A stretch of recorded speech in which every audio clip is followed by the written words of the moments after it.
cricket खेल्ने बेला cycle चलाएर हिँड्छस् मिस्टर दाजु साइकलको टायर मेरो साइकल होइन केही पनि तसँग टायर बेची चलाएर हिँड्ने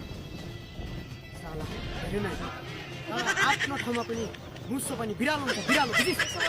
समय पनि तेरो ठाउँ पनि तेरो ल अब कहाँ हुन्छ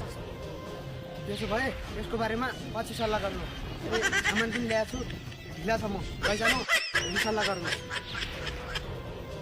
जा डरपोक